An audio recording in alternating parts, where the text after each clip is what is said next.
Bonjour à tous, aujourd'hui nous entamons le chapitre sur les espaces vectoriels et nous allons aller dans un domaine des mathématiques un petit peu plus fondamental par rapport à ce qu'on a pu voir précédemment. Nous avons travaillé sur des fonctions, nous avons travaillé sur des polynômes, des intégrales, des matrices, des vecteurs et en fait il se trouve qu'il existe quelque chose de, comme je le disais, plus fondamental derrière tout ça. Des espaces dans lesquels tous ces objets peuvent être définis et des espaces qui finalement possèdent des propriétés similaires, que l'on parle encore une fois de fonctions, de matrices, de vecteurs ou d'autres types d'objets, ou simplement de réels. Alors, allons voir un petit peu avec une diapositive d'introduction de quoi on veut essayer de parler ici. Nous connaissons l'espace R carré des vecteurs de dimension 2, donc qui peut être muni d'une base IJ dans laquelle on peut exprimer les coordonnées d'un vecteur. Nous avons aussi la possibilité d'étudier des suites numériques. Par exemple, j'appelle S indice F l'ensemble des suites numériques à valeur réelle telles que un plus 2 égale un plus 1 plus un, pour tout n supérieur ou égal à 0. A priori sans lien avec l'espace vectoriel défini à gauche, l'espace de vecteurs. Et puis, nous notons grand F l'ensemble des fonctions de classe C2 de R sur R, donc doublement continu, à dérivée et dérivée seconde continue, telle que f seconde plus f égale 0, donc égale la fonction nulle. Ces fonctions-là forment l'ensemble grand F, et a priori on ne voit pas trop de rapport entre l'ensemble grand F, l'ensemble S indice F et l'ensemble R carré. Alors on peut faire un certain nombre de remarques sur quelques propriétés fondamentales. Quels sont les points communs entre ces trois ensembles? Le premier point commun qu'on peut citer, c'est la stabilité par combinaison linéaire. Alors, faisons par exemple l'hypothèse de combinaison linéaire à partir de réels. Et pour R carré, pourquoi pas.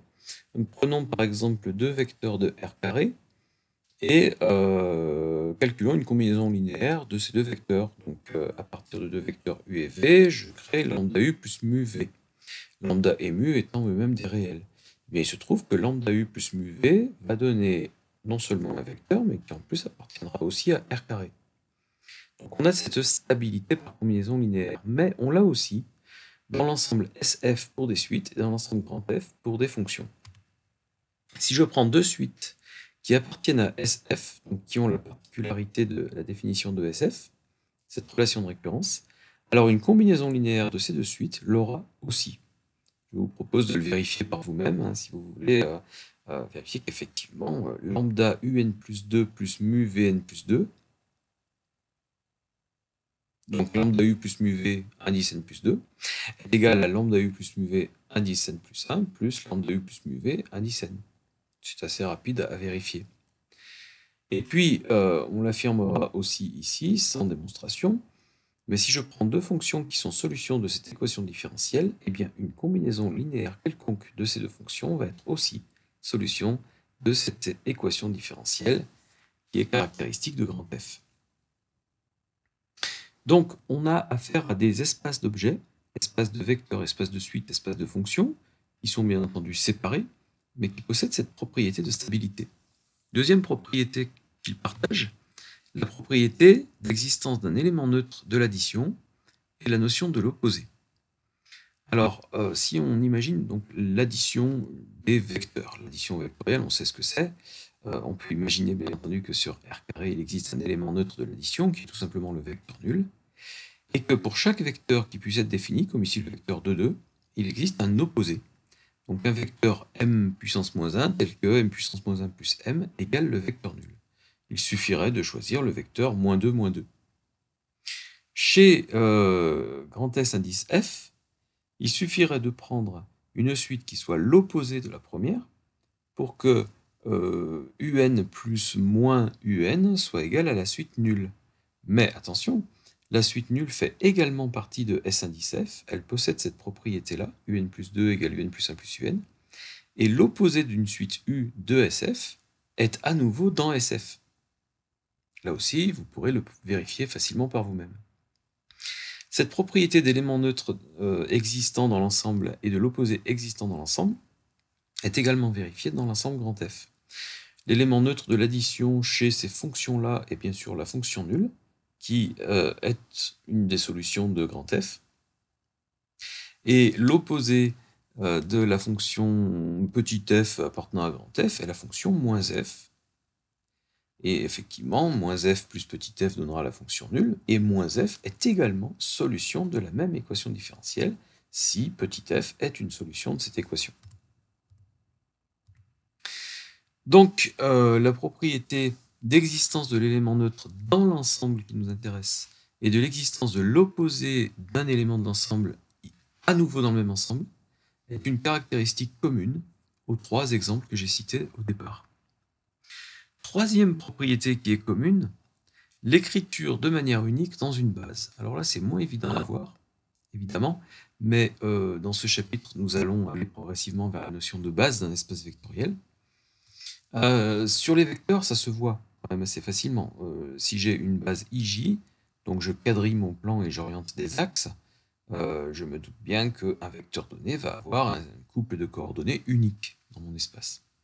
Donc il existe une unique combinaison linéaire avec des coefficients a et b, tels que u égale ai plus bj. Ici, m est égal à 2i plus 2j, et pas autre chose en termes de combinaison ij. Dans l'ensemble S indice f de nos suites, il existe une base de suite. Alors, en fait, il en existe une infinité, mais on peut trouver une base dans laquelle toutes les fonctions de S indice f vont pouvoir s'exprimer comme combinaison linéaire de cette base. Si je prends d'une part la suite U telle que U0 égale 1 et U1 égale 0, et qui ensuite vérifie la relation de récurrence de SF, et puis si je définis aussi la suite V telle qu'elle appartient à SF, alors ces deux suites-là peuvent être suffisantes pour nous faire citer toutes les suites possibles de l'ensemble S indice F, en choisissant bien des coefficients A et B qui décrivent ou qui définissent, on va dire, les premiers termes d'une suite WN, qui serait A fois UN plus B fois Vn. Il suffit d'imaginer la suite Wn telle que W0 égale petit a, W1 égale petit b, et puis Wn plus 2 égale Wn plus 1 plus Wn pour tout n. Il existe aussi une base de fonctions, on va dire, de référence dans laquelle grand F, ou plutôt toutes les solutions petit f de l'ensemble grand F peuvent s'exprimer. Cette base, et là c'est un petit peu moins visible, mais le chapitre des espaces vectoriels, des équations différentielles, ayant été traité, on peut s'en convaincre après coup. Si je choisis la fonction sinus et la fonction cosinus, elles sont d'excellents choix pour désigner une base de l'ensemble des fonctions solutions possibles de l'équation différentielle f seconde plus f égale 0. N'importe quelle fonction qui peut vérifier cette équation différentielle est forcément de forme a sinus x plus b cosinus x. Je vous renvoie au chapitre sur les équations différentielles pour vous en convaincre à nouveau.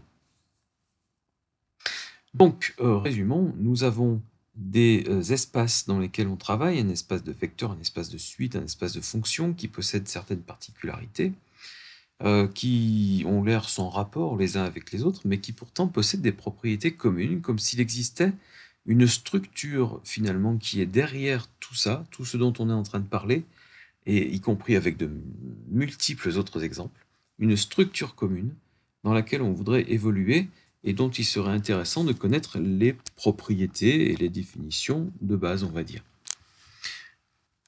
Alors cette structure commune, c'est une structure qu'on dit d'espace vectoriel. Pour bien la comprendre, comme on s'aperçoit que quand même les choses sont plus ou moins complexes ici, il va falloir commencer par le commencement, et donc on va définir proprement ce qu'est un groupe, on va définir ce qu'est un anneau, on va définir ce qu'est un corps, et fort de ces définitions-là, on pourra définir intégralement ce qu'est un espace vectoriel.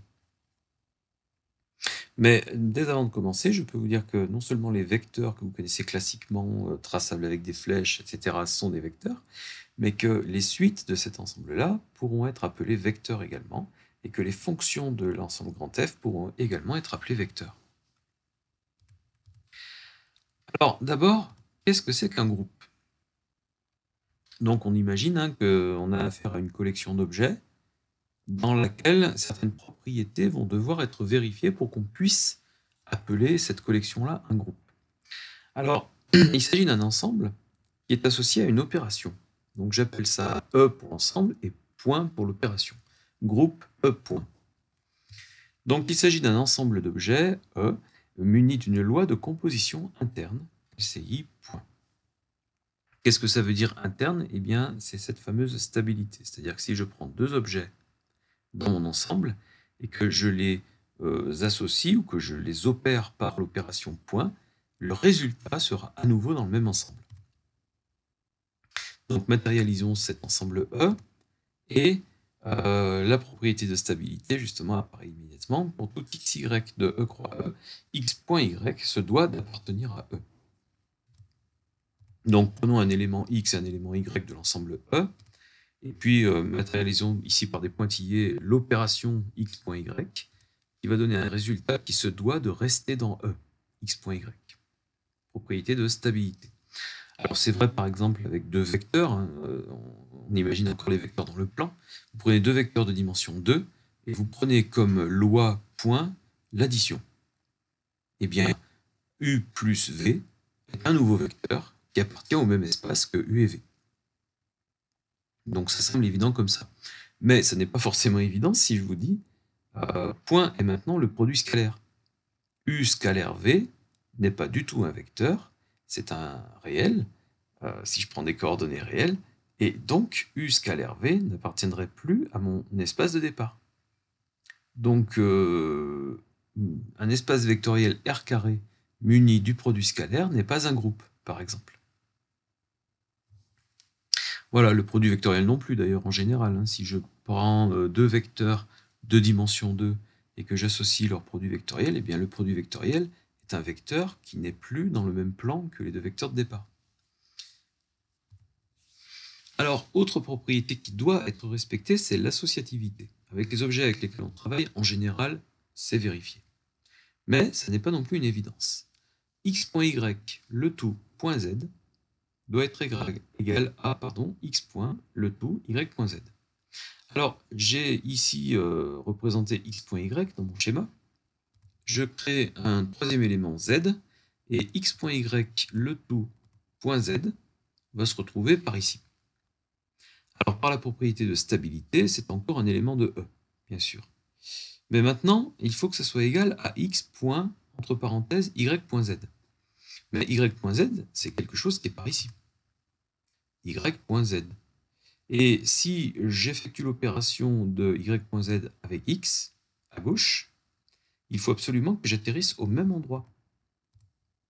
x.y.z doit être égal à x.y, le tout point z. Alors, ça paraît clair pour certaines opérations, et c'est faux en fait pour d'autres. Voilà.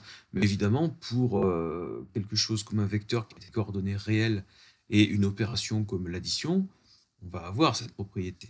Voilà. Et la plupart du temps, on l'a. Bien. Propriété fondamentale supplémentaire chez les groupes, l'existence d'un élément neutre de notre loi. La loi point possède un unique élément neutre, donc on notera 0 indice E, dans E. Alors, encore une fois, si notre espace est R carré, l'élément neutre de l'addition, c'est le vecteur nul. Donc bien sûr, on a un élément neutre. Ensuite, la recherche de l'élément neutre, en fonction de l'exemple qui est proposé, n'est pas forcément une évidence. En tout cas, cet élément neutre doit exister et il doit être dans le même espace. Et surtout, propriété fondamentale qui sera la quatrième, tout élément x de E admet un unique inverse, x puissance moins 1, dans E également. Et on a en plus, entre parenthèses, une propriété de commutativité à ce moment-là, x.x-1 égale x-1.x égale 0e, élément neutre. Dans un espace de vecteurs, bien sûr, u plus moins u égale moins u plus u égale vecteur nul. Dans un espace de matrice, a fois a puissance moins 1 égale a puissance moins 1 fois a égale matrice identité, puisque l'élément neutre de la multiplication chez les matrices serait l'identité. Alors le problème, on le verra dans un exemple avec les matrices, c'est que on n'a pas affaire à un groupe parce que x puissance moins 1, ou plutôt l'inverse d'une matrice, n'existe pas forcément. Donc il sera difficile de créer des groupes avec des matrices. Mais on pourra créer des espaces vectoriels avec des matrices. Donc là, on aura encore des définitions différentes. Voilà, donc en tout cas, ce qui s'appelle un groupe doit posséder ces propriétés. La stabilité par l'opération, l'associativité, et puis, très important, donc l'existence de l'élément neutre et de l'inverse dans le même ensemble. Alors je matérialise dans mon schéma l'existence des inverses, et je les ai placés de l'autre côté de l'élément neutre par rapport aux éléments de départ, pour que ça soit plus parlant. Mais ces inverses doivent aussi se trouver dans eux. Très bien, tout ça, ça forme un groupe. Alors nous allons voir quelques exemples, ou contre-exemples, on va voir. Voilà, je rappelle les propriétés à vérifier, et je vous propose cet exemple un petit peu exotique, mais après tout, on peut former un groupe avec ce qu'on veut. Donc ici, je prends l'ensemble qui contient 3 éléments, trèfle, carreau, cœur. Et je propose une loi de composition, point, dont les résultats vont être donnés, tous les résultats possibles, vont être donnés par ce tableau. Par exemple, trèfle, point, trèfle. Voilà, je mets une petite flèche pour donner le sens de l'opération. Trèfle, point, trèfle, égale trèfle. Très bien. Trèfle, point, carreau, égale carreau. Trèfle, point, cœur, égale cœur. Donc on voit que par l'action de trèfle, la loi n'a pas modifié l'élément qu'on lui indiquait. Par contre, carreau, point, trèfle égale carreau. Carreau, point, carreau donne cœur. Carreau, point, cœur donne trèfle. Cœur, point, trèfle donne cœur. Cœur, point, carreau donne trèfle. Cœur, point, cœur donne carreau. Donc on peut se dire, bon, il y a quand même des choses assez bizarres. Et il se trouve que, vous pouvez le voir d'ailleurs par une action de symétrie ici, les résultats n'ont pas été donnés non plus complètement au hasard. C'est-à-dire qu'ils ont été donnés de telle façon à ce que les 4 propriétés des groupes soient respectées. Est-ce que cet ensemble trèfle, carreau, cœur, muni de la loi de composition interne point définie telle que donnée dans ce tableau, est un groupe? Est-ce qu'on a la stabilité? Oui. Le tableau nous dit qu'à chaque fois qu'on effectue une opération entre 2 éléments, on retombe ici à l'intérieur sur un élément qui appartient à l'ensemble de départ. Donc on a la stabilité, pas de problème. Est-ce qu'on a l'associativité? On peut essayer de le vérifier avec un exemple. x.y.z. Regardons par exemple, trèfle.carreau, le tout point cœur. Trèfle.carreau donne carreau. Le tout point cœur, donc carreau point cœur, donne trèfle. Donc tout ça, ça donne trèfle. Et trèfle point, entre parenthèses, carreau point cœur, carreau point cœur donne trèfle, et trèfle point carreau point cœur, c'est donc trèfle point trèfle, trèfle. Donc oui, effectivement, une fois les opérations menées, j'ai trèfle dans le membre de gauche et trèfle dans le membre de droite. Vous pouvez le tester avec n'importe quels autres exemples, par exemple trèfle point trèfle, le tout point cœur, et ainsi de suite. Vous constaterez que l'égalité est toujours respectée. L'existence de l'élément neutre, est-ce que cet ensemble de 3 éléments possède un élément neutre par l'opération point? C'est-à-dire, est-ce que trèfle ou carreau ou cœur est finalement l'élément neutre de point? Et il se trouve que ce tableau nous montre que c'est trèfle. On l'a vu au départ, trèfle.trèfle donne trèfle, trèfle.carreau donne carreau, trèfle.cœur donne cœur. Et dans l'autre sens, avec la première colonne, trèfle.trèfle donne trèfle, carreau.trèfle donne carreau, cœur.trèfle donne carreau. Donc l'action de trèfle par l'intermédiaire de point ne change pas l'objet de départ. Donc cet élément neutre, ici, c'est trèfle, manifestement. Est-ce qu'on a maintenant l'existence de l'inverse de n'importe lequel des 3 éléments? Alors, l'inverse de l'élément neutre, c'est toujours lui-même. C'est pour ça que trèfle.trèfle donne trèfle. Donc, pas de problème. Quel est l'inverse de carreau?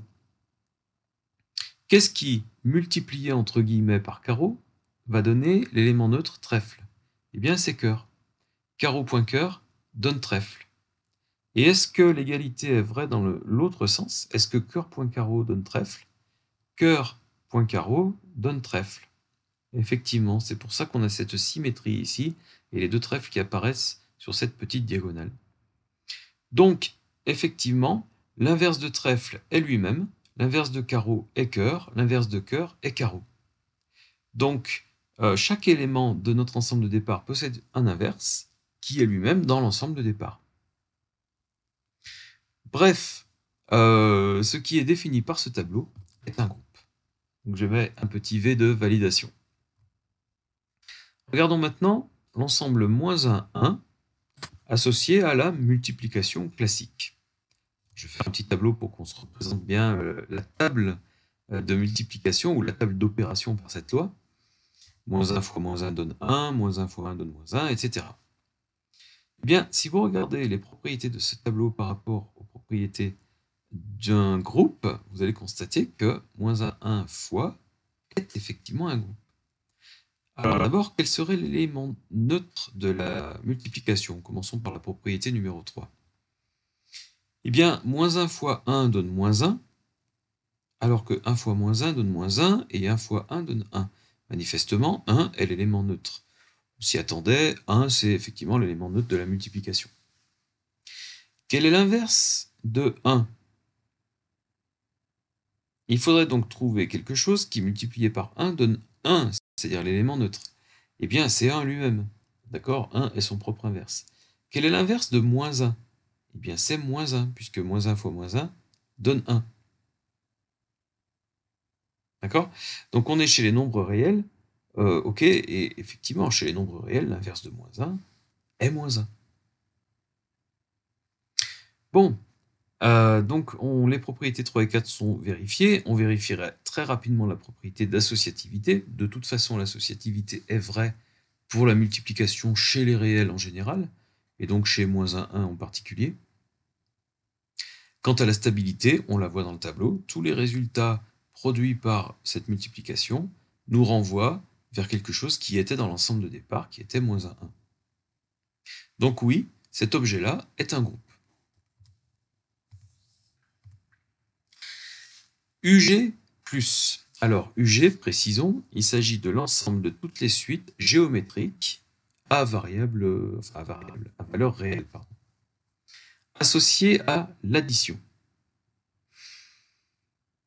Alors, si on peut trouver l'inverse d'une suite géométrique, par exemple son opposé, d'accord, la suite nulle servirait d'élément neutre avec l'addition, et l'inverse par rapport à cette addition serait tout simplement l'opposé. Ah oui, si une suite est géométrique, son opposé est également géométrique. Donc les propriétés 3 et 4 ne nous posent pas de problème. Ce qui pose problème dans cet ensemble-là muni de la loi plus, c'est la stabilité. Est-ce que la somme de deux suites géométriques est toujours géométrique? En fait, non. Je vous propose de prendre par vous-même un exemple de deux suites géométriques, et puis de regarder la suite qui correspond à la somme des résultats. Donc U0 plus V0, U1 plus V1, U2 plus V2. Si vous prenez en particulier deux raisons différentes pour les deux suites géométriques de départ, vous allez vous apercevoir que la troisième suite, qui est la somme des deux premières, n'est pas une suite géométrique. Donc la stabilité n'est pas vérifiée. UG plus, voilà, petite tête rouge là, qui fait peur, n'est pas un groupe. G de E rond. G de E, l'ensemble des bijections de E sur E, muni de la loi de composition des fonctions. Imaginons maintenant une fonction f qui soit une bijection de E sur E et une fonction g également. Est-ce que f rond g est toujours une bijection de E sur E? Est-ce que la stabilité est assurée ici? Eh bien en fait oui. Donc je le dis, je l'affirme sans démonstration, hein.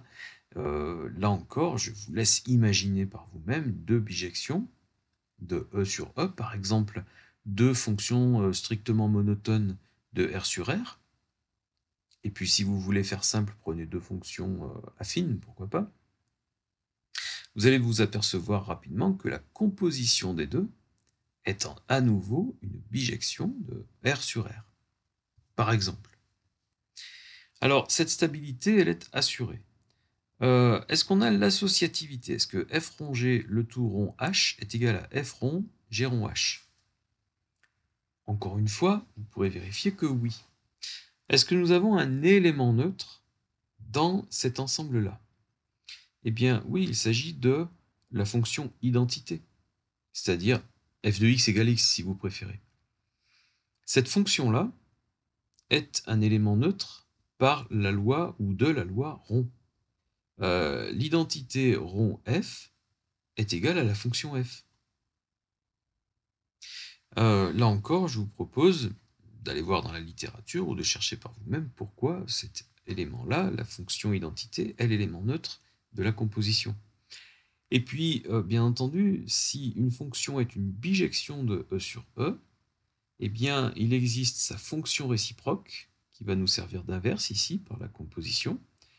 Donc, si on a une fonction f, il existe une fonction réciproque f puissance moins 1, telle que f rond f puissance moins 1 égale f puissance moins 1 rond f égale la fonction identité. Donc, ça marche très bien pour cet ensemble-là. Je vous invite bien entendu à me poser des questions, soit en direct, soit en vous servant des commentaires sous la vidéo pour plus de précision ou des choses que vous penseriez être un contre-exemple. Et je me ferai un plaisir de vous expliquer que votre contre-exemple est faux. Alors, reprenons l'ensemble grand F des fonctions qui vérifient l'équation différentielle f seconde plus f égale 0, donc égale la fonction nulle, munie de l'addition. Alors, il se trouve que cet ensemble-là est vraisemblablement un groupe également. La propriété de stabilité, si vous avez deux fonctions f et g qui vérifient cette équation différentielle, alors vous pouvez les vérifier facilement, f plus g aussi vérifie l'équation différentielle. Donc f plus g fait partie de grand F. L'associativité est évidente, puisqu'elle est vraie chez l'addition des fonctions. Le point numéro 3 sur l'élément neutre. Eh bien, et donc l'existence de l'inverse aussi avec le point numéro 4, allons-y. Vous prenez une fonction petit f qui vérifie l'équation différentielle, son opposé par l'addition, donc moins f, la vérifie aussi, cette équation différentielle, puisque la dérivée seconde de moins f vaut moins f seconde, et donc moins f seconde moins f vaut aussi 0. Bon, très bien. Quel est l'élément neutre de l'addition? Eh bien, c'est la fonction nulle. Bon, très bien. Mais est-ce que la fonction nulle appartient à grand F? Point très important, il faut absolument que dans notre espace se trouve cet élément neutre également. Ben oui, la fonction nulle vérifie cette équation différentielle, donc c'est une des solutions de grand F. Bref, tous les points sont vérifiés pour cet exemple est un groupe.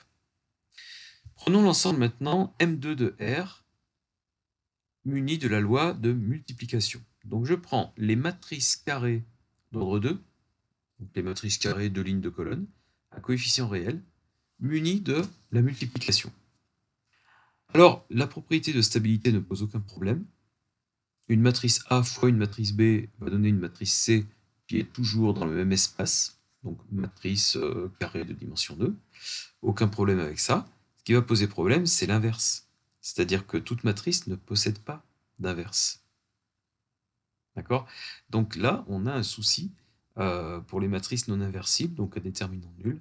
M2 de R fois ne peut pas être un groupe à cause de ça. R fois. Alors, nous avons beaucoup de choses dans R fois qui sont vérifiées, mais j'affiche tout de suite une tête rouge. Le problème de l'inverse de l'élément neutre. L'élément neutre par la multiplication, l'inverse, pardon, pas de l'élément neutre, le problème de l'inverse de tout élément de R. L'élément neutre par la multiplication est le réel 1, très bien. Mais est-ce que tout réel x possède un inverse tel que x fois x puissance moins 1 égale 1?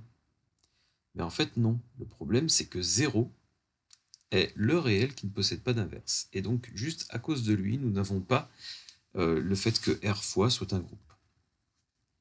Allez, dernier exemple. Reprenons l'ensemble des suites S indice F qui vérifient la relation de récurrence un plus 2 égale un plus 1 plus un, munie de l'addition. La stabilité est vérifiée dans cet ensemble de suites. L'associativité est vérifiée également, des choses que vous pouvez vérifier rapidement par vous-même. L'élément neutre par l'addition. Si vous voulez savoir quel est l'opposé d'une suite par l'addition et quel est l'élément neutre de l'addition, il s'agirait de la suite nulle, et puis pour l'opposé, la suite moins u, moins un par rapport à une suite un. Alors, est-ce que la suite nulle fait partie de S indice F? Oui, puisque la suite nulle vérifierait 0 égale 0 plus 0. D'accord? Un terme, le suivant et encore le suivant. Donc aucun problème. Est-ce que si un est une suite qui vérifie cette relation de récurrence, alors moins UN la vérifie également. Oui, d'une manière assez manifeste. Donc, nous avons affaire ici à un groupe. Donc on voit qu'il y a des objets très classiquement observés comme des fonctions, des suites, qui peuvent, avec une addition par exemple, créer un groupe, ou une multiplication ici.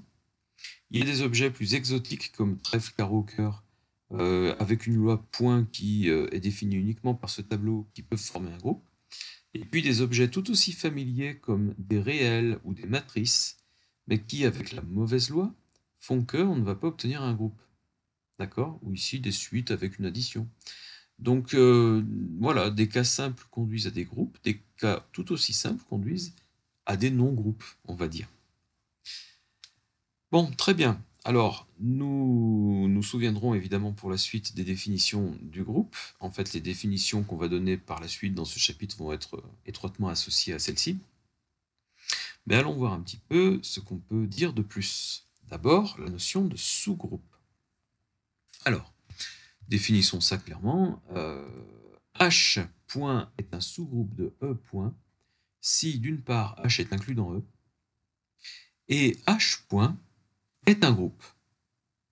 Alors, ce qui signifie que l'élément neutre de l'opération point appartient aussi à H. Donc par exemple, si E était un espace vectoriel de dimension 2 et H un ensemble de vecteurs qui appartiennent à notre espace vectoriel R carré, alors si jamais H est un ensemble qui ne contient pas le vecteur nul, H plus ne peut pas être un sous-groupe, par exemple. Donc l'existence de cet élément neutre doit être vraie aussi dans le sous-ensemble qu'on est en train de citer. Alors, on a besoin de voir des exemples, justement. Par exemple, Z plus, donc l'ensemble des entiers munis de l'addition, est un sous-groupe de R plus. Ce qui signifie d'abord que R plus est un groupe. Alors, là encore, vous pouvez le vérifier facilement, mais c'est vrai qu'avec des réels et l'addition, on n'a pas trop de soucis pour l'élément neutre qui est le 0 tout simplement, et l'inverse qui est l'opposé d'un réel. Bon, très bien. Par contre, certes, Z est inclus dans R, mais est-ce que Z plus est un groupe? Donc deuxième élément de la définition. Ben, en fait, si je prends l'élément neutre de l'addition, c'est 0, 0 est aussi dans Z. Donc pas de problème, Z possède l'élément neutre. Est-ce que maintenant, si je prends un élément de Z, son opposé se trouve aussi dans Z? Ben, chez les entiers, oui. D'accord? Moins 3, opposé de 3, appartient aussi à Z. Donc on n'a pas de souci par rapport à ça. La stabilité par l'addition. Est-ce que si je prends deux entiers, leur somme est aussi un entier? Clairement, oui. Donc effectivement, Z plus est un groupe, et comme Z est inclus dans R, et que R plus était déjà un groupe, bien Z plus est un sous-groupe de R plus. Alors, VU plus, je précise, VU, c'est l'ensemble des vecteurs collinéaires à U, ou plutôt engendrés par U, donc le vecteur nul et tous les vecteurs multiples de U, avec n'importe quel coefficient réel. Muni de l'addition, eh bien, j'affirme que c'est un sous-groupe de VUV+, où VUV est l'ensemble de tous les vecteurs du plan UV. Donc VUV représente toutes les combinaisons linéaires des vecteurs U et V, alors que VU représente toutes les combinaisons linéaires de U tout seul. Bref, j'ai ici un plan vectoriel formé par les vecteurs UV, et je parle en premier lieu de VU qui est la droite vectorielle du vecteur U, d'accord, dirigé par le vecteur U. C'est un sous-groupe. Alors, vous pouvez vérifier que la stabilité, si vous prenez KU et K'U, deux éléments de VU, eh bien KU plus K'U est à nouveau un élément de VU. Donc la stabilité est bonne. L'élément neutre, le vecteur nul, fait partie de VU, de même qu'il faisait partie de V indice UV. L'opposé maintenant, si je prends K fois U dans VU, moins K fois U appartient à VU et a effectivement l'opposé de K fois U. Donc, aucun souci. Chez les matrices, avec la loi d'addition, MS2 de R. Alors, MS2, j'appelle ça les matrices scalaires de deux lignes de colonnes. Les matrices scalaires, je vous rappelle, ce sont des matrices diagonales qui sont des multiples de la matrice identité. Donc, par exemple, la matrice diagonale 3, 3 est une matrice scalaire. Très bien. J'affirme que c'est un sous-groupe de l'ensemble M2 de R qui représente toutes les matrices de lignes de colonne. M2 de R plus. Là encore, si vous réfléchissez aux 4 points correspondants, je considère évidente l'associativité dans les cas d'addition, hein. Si vous considérez surtout les points 1, 3 et 4, vous allez vous apercevoir que, oui, effectivement, MS2 de R plus est également un groupe. Contre-exemple, VI plus n'est pas un sous-groupe de VJK plus. Alors, VI plus tout seul est un groupe, de même que VU plus qu'on a vu à gauche, mais je prends les vecteurs IJK, bien sûr, de la base de l'espace de dimension 3, habituellement utilisée à notre base canonique. Bien, il se trouve que VI, la droite vectorielle I, n'est pas incluse dans VJK, qui est le plan vectoriel formé par les vecteurs JK. Donc, comme on n'a pas cette inclusion, on ne peut pas dire que VI plus est un sous-groupe de VJK plus. M2 de R plus n'est pas un sous-groupe de M3 de R plus, car on n'opère pas sur les mêmes dimensions. M2 de R n'est pas inclus dans M3 de R. L'ensemble des matrices 2 lignes de colonnes n'est pas un sous-ensemble de l'ensemble des matrices 3 lignes 3 colonnes, bien que M2 de R plus soit un groupe. Alors, on a ici des contre-exemples pour des objets qui ne sont pas des sous-groupes d'autres objets, parce que les premiers ensembles n'étaient pas inclus dans les seconds. Mais on peut aussi, bien que ça n'apparaisse pas sur la diapo, citer un ensemble d'objets qui n'est pas un sous-groupe d'un autre ensemble, bien qu'il soit inclus dans ce deuxième ensemble. Imaginez Z+. On a vu tout à l'heure que Z+, était un groupe. Notons maintenant ZI, l'ensemble des entiers impairs. Est-ce que ZI+, est un sous-groupe de Z+? D'accord, ZI est inclus dans Z. Mais est-ce que ZI+, est un groupe? Si vous prenez deux entiers, propriété 1 de stabilité, deux entiers impairs, est-ce que leur somme appartient à ZI, c'est-à-dire est impair?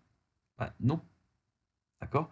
Donc vous avez perdu cette propriété de stabilité en citant ZI+.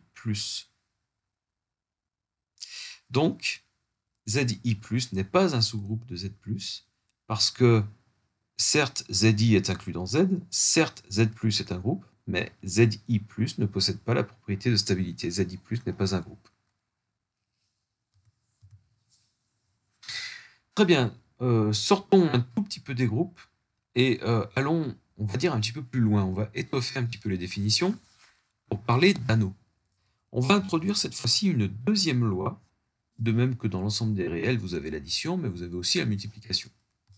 Donc, un anneau, c'est un ensemble de trois choses, un ensemble et deux lois de composition interne, que je noterai ici plus et point. On utilise souvent l'addition classique et la multiplication classique. Tel que, alors, premièrement, E+, est un groupe abélien dont l'élément neutre sera noté 0. Alors, ça nous fait l'occasion de parler de groupe abélien.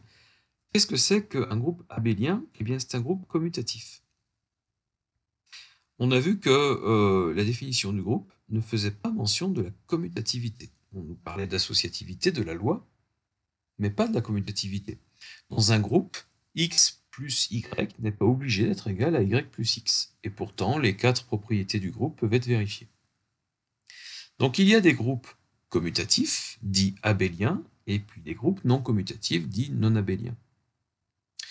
Si l'ensemble des matrices munies de la loi de multiplication était un groupe, on pourrait dire qu'il est non abélien, par exemple, parce que chez les matrices, A fois B est différent de B fois A. Donc on peut aussi créer des choses qui sont des groupes, mais non abéliens. Bon, alors en tout cas, l'ensemble, pour définir un anneau, première caractéristique, l'ensemble avec la première loi doit former un groupe abélien. Très bien. Qu'en est-il de la deuxième loi maintenant? Eh bien, l'ensemble qui est formé avec la deuxième loi n'est pas obligé d'être un groupe cette fois-ci. On n'a pas une obligation d'avoir la double structure de groupe pour définir un anneau. Donc E+ doit être un groupe, et puis des propriétés doivent être vérifiées par la deuxième loi point, mais qui ne sont pas suffisantes pour créer un groupe avec E. Pour tout xy, x.y doit appartenir à E. Donc on doit quand même avoir la stabilité par la loi point. Très bien. La loi point doit être associative. Très bien. Donc là, on a quand même des définitions qui se rapportent à la notion de groupe.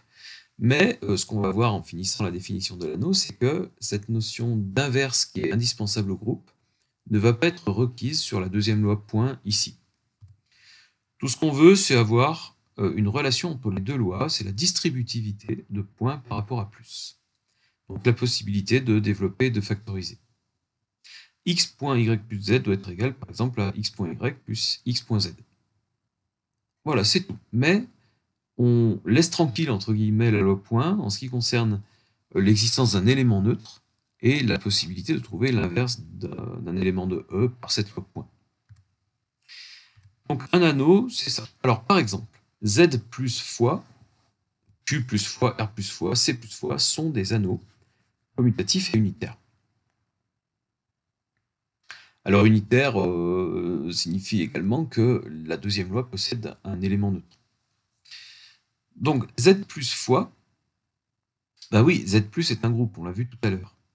De plus, dans l'ensemble des entiers, la loi fois est associative et elle est distributive par rapport à l'addition. D'accord?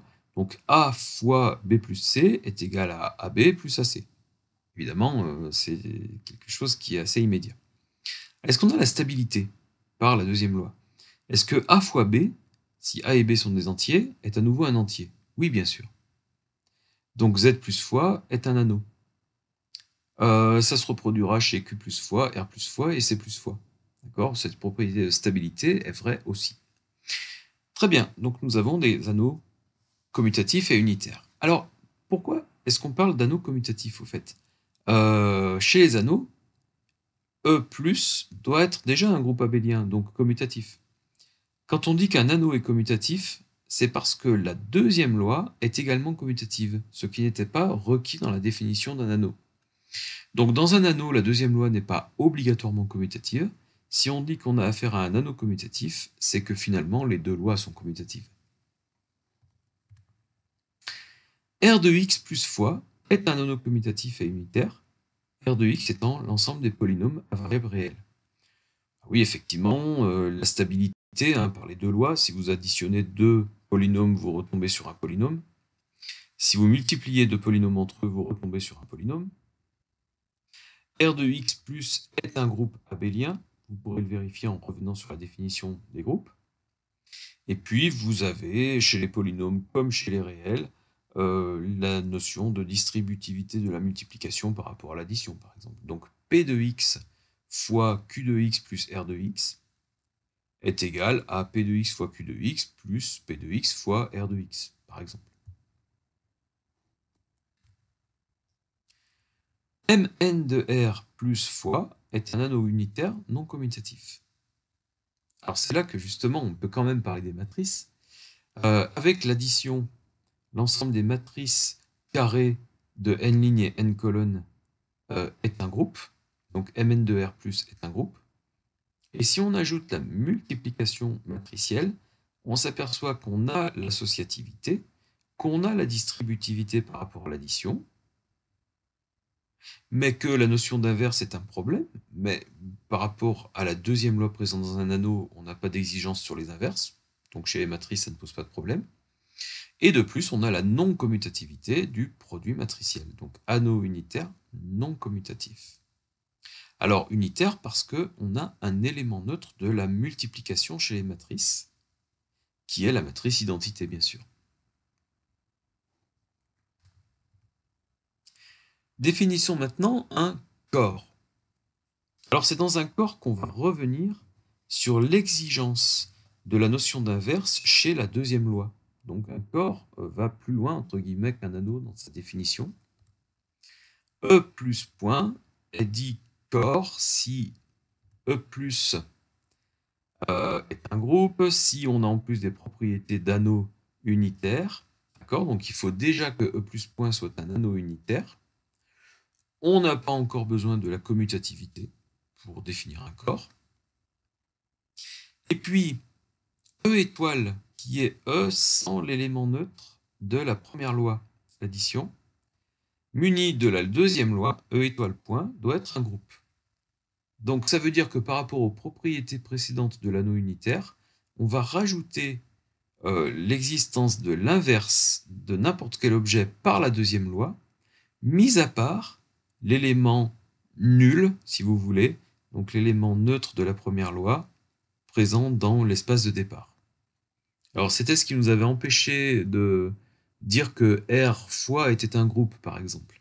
Si je dis R fois, eh bien le fait que l'élément neutre de la multiplication soit 1, mais que 0 soit un réel qui n'est pas d'inverse, m'empêche de dire que R fois est un groupe. Par contre, si maintenant je cite R plus fois, c'est un corps.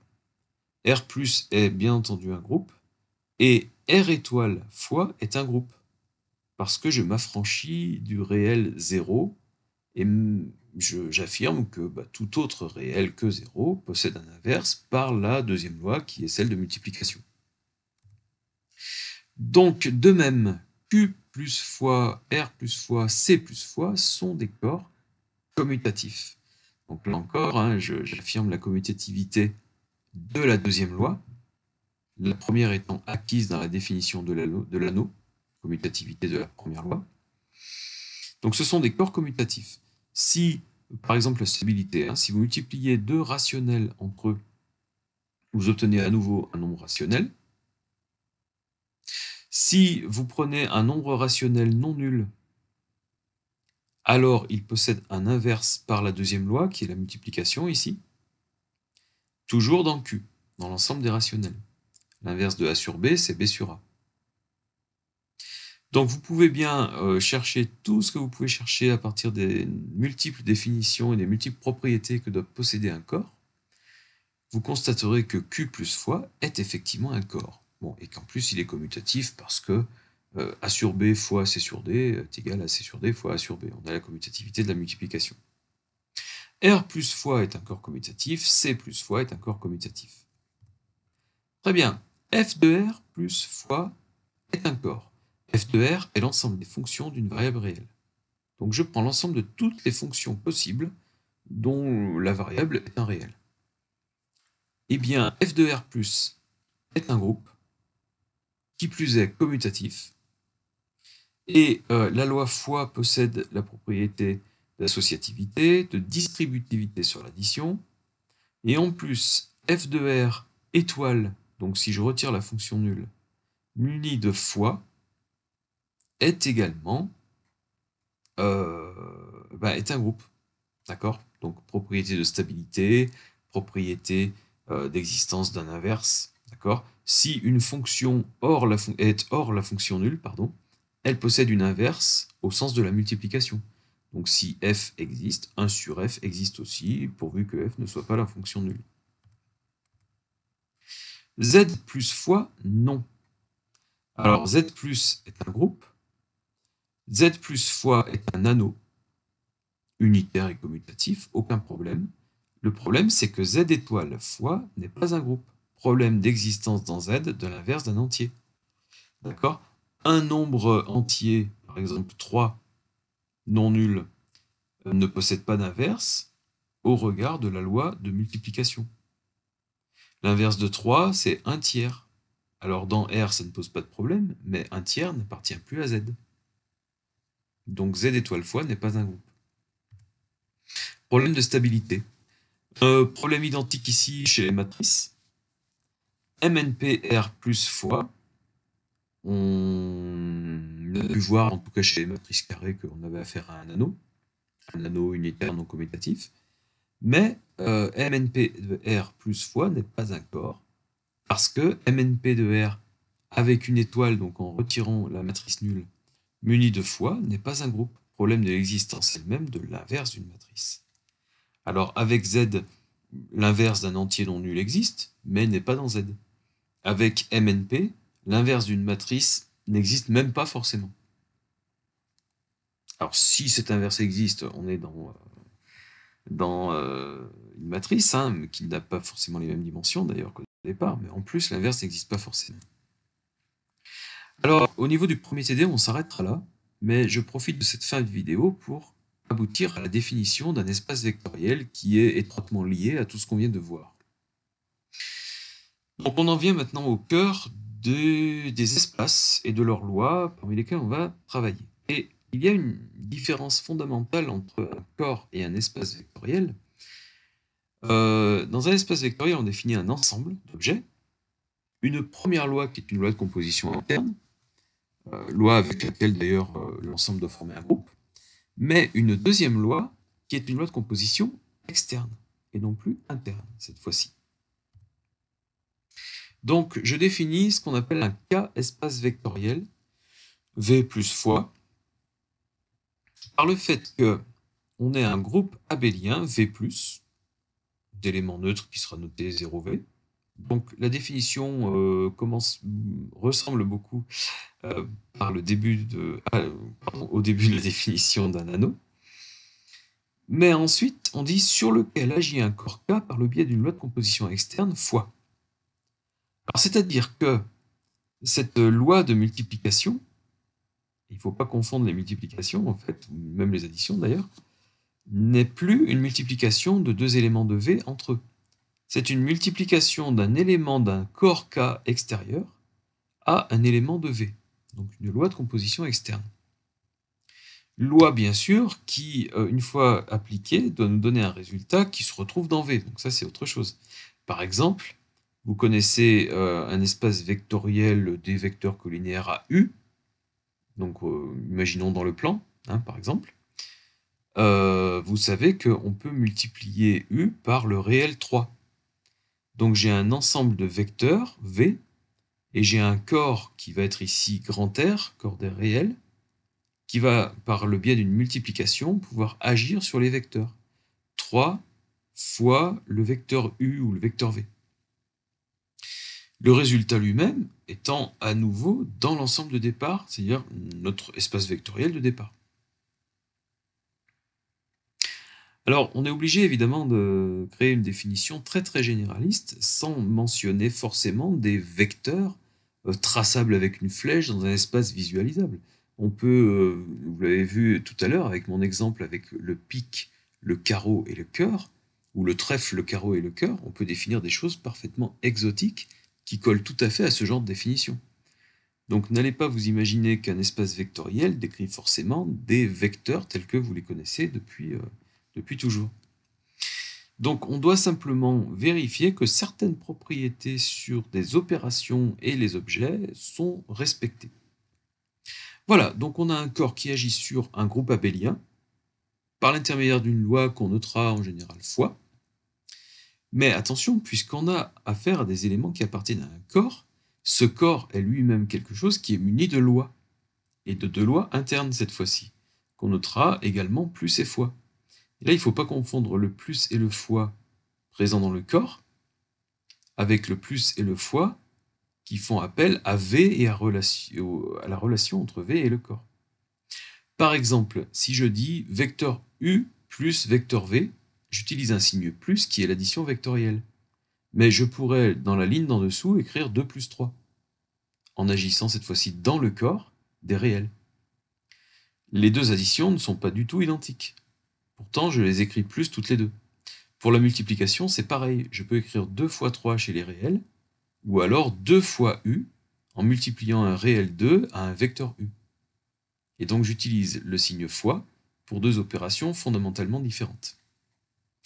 Donc il faudra être vigilant par rapport aux écritures de ces opérations si on a un exemple peu classique, on va dire.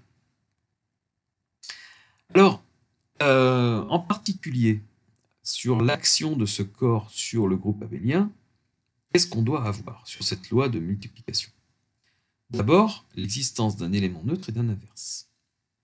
Donc ça, c'est vrai parce qu'on a un groupe abélien, mais aussi parce que, ben voilà, on a cette loi d'addition, vecteur nul, etc. Donc pour tout V appartenant à V étoile, il existe V-1 appartenant à V étoile, que V plus V-1 égale l'élément neutre de la loi plus. Alors bien entendu, si la loi plus est une vraie addition de vecteurs, je peux m'affranchir de V étoile, c'est-à-dire que même le vecteur nul possède un opposé qui est lui-même. Vecteur nul plus vecteur nul égale vecteur nul. Mais bon, si jamais j'agis sur un groupe dans lequel mes objets ne sont plus vectoriels, même matriciels ou autre chose, et la loi n'est pas une vraie addition, eh bien, on doit prendre cette précaution-là sur la loi plus. Bon, très bien. En tout cas, on a l'existence d'un inverse. La stabilité, par la loi de combinaison externe. Comme je vous disais, quand je calcule 3 fois le vecteur U, eh bien, le résultat est à nouveau dans le même ensemble. J'ai une stabilité de la loi de composition qui pourtant est externe. Donc, quel que soit lambda V appartenant à K croix V, donc lambda du corps K et V de l'espace vectoriel V, lambda fois V doit appartenir à l'espace vectoriel V. 2 bis, donc des cas particuliers ou des illustrations de cette propriété 2, avec le 0 qui est l'élément neutre de l'addition dans le corps. Donc, si vous préférez, le réel 0 multiplié par le vecteur V. Eh bien, ça doit donner le vecteur nul. D'accord? Donc, 0 fois V donne 0 indice V. Et donc, on a une relation directe entre l'élément neutre de l'addition dans le corps K et l'élément neutre de l'addition dans l'espace vectoriel V. D'accord? Ce qui est très intuitif, encore une fois, quand on parle d'objets classiques comme des vecteurs et des réels, ce qui est beaucoup moins intuitif lorsqu'on parle d'objets plus exotiques. 1 fois V égale V. L'élément neutre de la multiplication dans grand R, par exemple, avec notre exemple, devient un élément neutre de la loi de composition externe dans l'espace vectoriel. Deuxièmement, la stabilité par combinaison linéaire. Quel que soit lambda et mu de notre corps et u et v de notre espace vectoriel, lambda u plus mu v doit appartenir à l'espace vectoriel. Alors, ce qui signifie deux choses, c'est que la loi plus, évidemment, possède une propriété de stabilité, mais on le savait puisqu'on doit avoir un groupe, et que, on vient de le voir au-dessus de la propriété 2, par multiplication par lambda, on a la stabilité. On doit rester dans V. Donc ce 2 terre est juste une illustration de la propriété 2 elle-même et de la stabilité par le groupe dans la première définition, dans la première ligne. Bon, troisième point. On a encore besoin d'avoir cette distributivité de la loi externe fois par rapport à la loi interne plus, ce qui là encore n'est pas forcément intuitif. En tout cas, on doit pouvoir développer, factoriser. Lambda fois U1 plus U2 doit être égal à lambda fois U1 plus lambda fois U2. Très bien. Mais attention, la distributivité peut marcher aussi dans l'autre sens. Lambda 1 plus lambda 2 fois U doit pouvoir donner lambda 1 fois U plus lambda 2 fois U. Et c'est là où c'est un peu moins intuitif parce que l'addition qui est proposée à gauche est une addition dans le corps K, alors qu'elle se traduit en une addition ici dans V. Ce n'est plus la même addition.